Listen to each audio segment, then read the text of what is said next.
सबसे ज्यादा जो दिल्ली और दिल्ली एनसीआर के अंदर पोल्यूशन होता है वो होता है गाड़ियों की वजह से। जो दिल्ली और दिल्ली एनसीआर में लगभग अगर एक आंकड़े के मुताबिक 1,50,00,000 गाड़ियां डेली रोड पे उतरती है, जो उससे धुआं निकलता है ना, तो सबसे ज्यादा जो पोल्यूशन होता है उससे होता है। दूसरा होता है जो नियर बाई किसान, जैसे अगर हम यहाँ पे हरियाणा, पंजाब, यूपी, यहाँ के जो किसान पराली जलाते हैं, दूसरे नंबर पे उससे पोल्यूशन होता है। तीसरे नंबर की बात करें जो दिल्ली और दिल्ली एनसीआर में कंस्ट्रक्शन के काम चलते रहते हैं, उससे भी काफी ज्यादा पोल्यूशन होता है। चौथे नंबर पे जो फैक्ट्री है दिल्ली के आसपास, जैसे बवाना, फरीदाबाद, नोएडा फेज 2, तो उन फैक्ट्रियों के जैसे होता है। पांचवा होता है जो हम आप जो भी इंसान कचरा जलाता है, प्लास्टिक जलाता है, उससे होता है।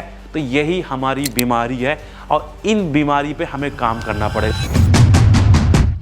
नमस्कार, आदाब, सत श्री अकाल, स्वागत है आपका आज की इस वीडियो में। तो मैं वीडियो शुरू करूं उससे पहले मैं आपको एक चीज बताना चाहता हूं। एक हमारी दोस्त होती है बहुत ज्यादा अच्छी, तो एक दिन होता क्या है, उनको लगता है कि उनके हाथ पैर और हड्डियों में काफी ज्यादा दर्द हो रहा है। तो वो डॉक्टर के पास जाती है, तो डॉक्टर उनको कुछ हड्डियों की दवाई दे देते हैं कि भैया ये आपकी दवाई है, आप खा लो, ठीक हो जाओगी। लेकिन वो दवाई खाती है, पेन तो होता नहीं क्योंकि दवाई में पेन किलर भी दिया जाता है, लेकिन वो जो चीजें होती है ना, उनकी धीरे धीरे हड्डियां क्या होती है, टेढ़ी होने लगती है। तो उनको लगता है कि यार डॉक्टर सही दवाई दे नहीं रहा है, और फिर दूसरे डॉक्टर के पास जाती है, तो दूसरे डॉक्टर को लगता है शायद इनकी हड्डियों में नहीं, इनकी नस में प्रॉब्लम है। तो वो नसों को ठीक करने वाली दवाई देता है, जिसमें पेन किलर होता है। दर्द तो होता नहीं, लेकिन उनकी हड्डियां और भी ज्यादा टेढ़ी होती चली जाती है। ऐसे करते करते 2-3 डॉक्टर को दिखाती है, लेकिन होता क्या है, जब तक दवा खाएं पेन नहीं होता, लेकिन उसके बाद दवा का असर खत्म होती, पेन वापस से स्टार्ट, और वो धीरे धीरे जो हाथ और पैर में हो रहा था ना, पूरी बॉडी की हड्डियों में उनको दर्द होना स्टार्ट हो जाता है। तो फिर एक दिन वो ऐसे डॉक्टर की मतलब अलग अलग डॉक्टर को दिखाती है, तो एक सही डॉक्टर के पास पहुंचती है।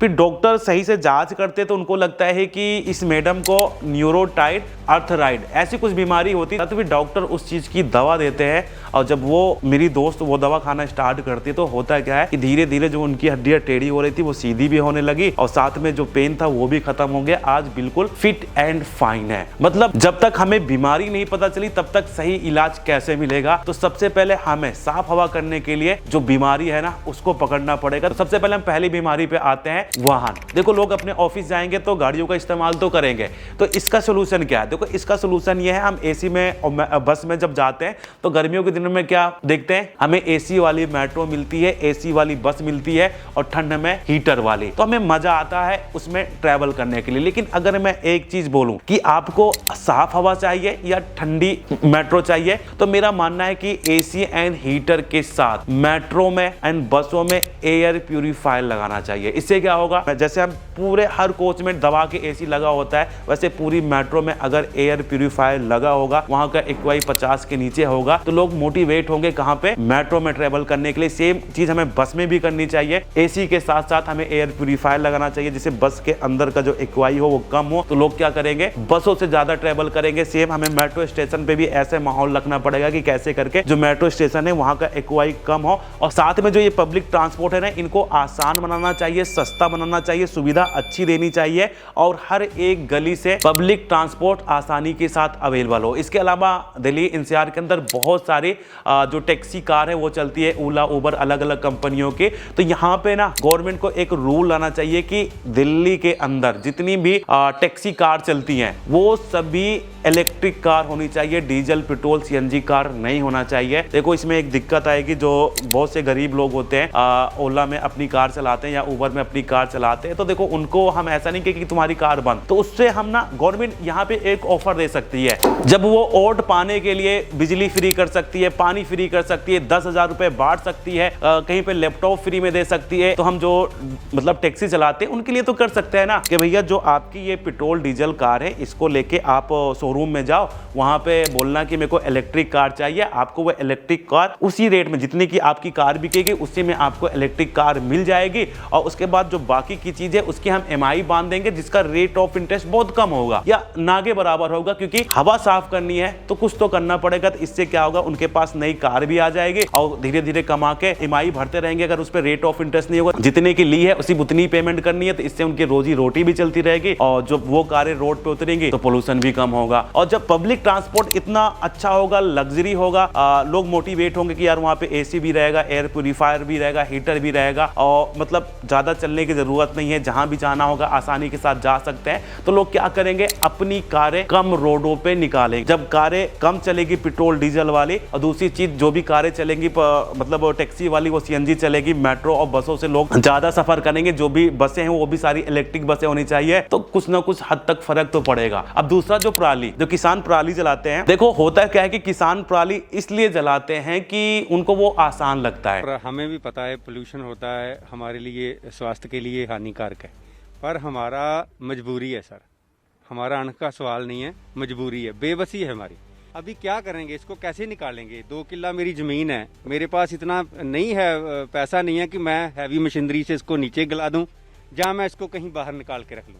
अगर वो पराली नहीं जलाएंगे तो उनकी फसल लेट हो जाती है और भी बहुत सारी चीजें हो जाती है, जिसकी वजह से उनको पराली मजबूरी में जलाना पड़ता है। तो किसी चीज का सोल्यूशन ये है कि वहां पे चलो ठीक है एक बैन लगा दो, लेकिन बैन लगाने से पहले आपको उस जो पराली होती है वो जले ना, उसके लिए बहुत सारी मशीनरी होती है जो आपको अवेलेबल करवानी पड़ेगी। जब गवर्नमेंट वो मशीनरी अवेलेबल करवाएगी, उसके साथ साथ उसको जैसा होता है ना कि पराली से बहुत सारी चीजें बनाई जा सकती है, उससे गद्दे भी बन सकते हैं, तो वैसे बहुत सारी चीजें बन जाती हैं। तो ये सारी सुविधा देनी पड़ेगी। सुविधा देने के बाद फिर एक बैन लगाना चाहिए कि भैया हमने आपको ये सुविधा दे दी है, इसके बाद भी आप पराली जलाओगे तो आप पे बैन लगेगा, आप पे कार्रवाई की जाएगी। तो शायद कोई भी किसान पराली ना जलाए, तो अपने जो दूसरी समस्या है उसका भी समाधान हो जाएगा। तीसरा क्या है, कंस्ट्रक्शन। देखो घर तो बनेगा, घर बनाना हम रोक भी नहीं सकते, लेकिन एक चीज हमेशा लागू करनी पड़ेगी कि साल के 24 घंटे आपको जहां पे कंस्ट्रक्शन का काम हो रहा है वहां पे जो पानी है उसका छिड़काव करना चाहिए, जिससे क्या है कि धूल मिट्टी ज्यादा ना उड़े। सिर्फ ऐसा नहीं कि जब आज 400 के ऊपर एक्वाई पहुंच गया तो कंस्ट्रक्शन का काम बंद हो गया है, उसके आसपास पानी का छिड़काव करे।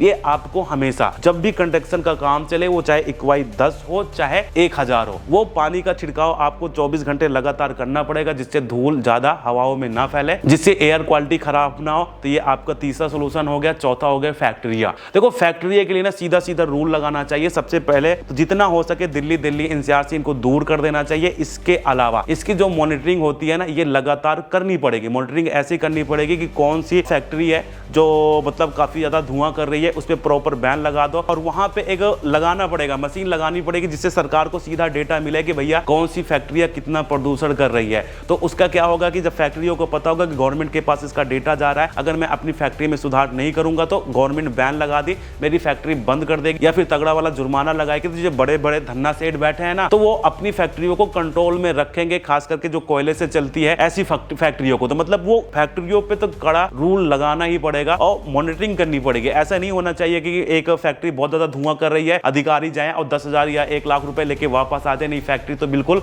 ग्रीन है, मतलब ग्रीन सर्टिफिकेट दे दे। ऐसे नहीं, बिल्कुल रियल जेन्युइन, फेक यहाँ पे बिल्कुल नहीं होना चाहिए। तो फैक्ट्रियों पे जब पढ़ाई होगी, फैक्ट्रियों को जब ग्रीन सर्टिफिकेट बांटा जाएगा और टाइम पे उनका धुआं चेक किया जाएगा, तो अपने आप फैक्ट्रियों से जो होने वाला पोल्यूशन है कम हो जाएगा। पांचवा, जो कचरा जलाना है, ये हम सबकी जिम्मेदारी बनती है कि कोई भी अगर किसी को कचरा जलाते हुए देख ले, किसी को प्लास्टिक जलाते हुए देख ले, तो सीधा उसके एक कंप्लेन करनी चाहिए कि भैया वो बंदा प्लास्टिक जला रहा है। क्योंकि हम आपकी एक तो हमें जलाना नहीं चाहिए और ना किसी को जलाने देना चाहिए। जो हमारे अंदर आता है इसे हमें जरूर करना चाहिए। तो ये 5 रीजन पे हमें काम करना पड़ेगा। बाकी एक बोनस पॉइंट्स है, अगर ये कर सको तो बहुत अच्छा है। अपने घरों में पेड़ पौधे तो जरूर लगाओ, जितने लगा सकते हैं लगाओ, जितनी भी जगह गमले में लगा सकते हो गमले में, अगर जैसे आपका इंडिविजुअल घर है, घर के सामने लगा सकते हो तो वहां पे भी लगाओ, नहीं तो जहां पे मौका लगे आपको वहां पे लगाना चाहिए। इसके अलावा जो भी कोई सोसाइटी बनती है तो वहां पे बोलना चाहिए कि भाई 30% जगह पे सिर्फ बिल्डिंग बनेगी, 70% जगह पे ग्रीन बेल्ट बनेगी। कोई भी नया स्कूल बने तो वहां पे भी सेम करना चाहिए, हॉस्पिटल बने तो यहाँ पे भी करना चाहिए। तो इससे क्या होगा, सिटी थोड़ा सा फैलेगी। जब सिटी फैलेगी तो अच्छा भी लगेगा, ग्रीनरी भी देखने को मिलेगी, हवा भी साफ होगी और लोगों को थोड़ा सा रोजगार भी मिलेगा। जब जितनी बड़ी सिटी होती जाएगी लोग उतनी दूर दूर जॉब के लिए जाएंगे। तो जो मुझे लगता है मोटा माटी यही 5 रीजन है। अगर इस पे सभी लोग मिलके काम कर ले, सभी लोग से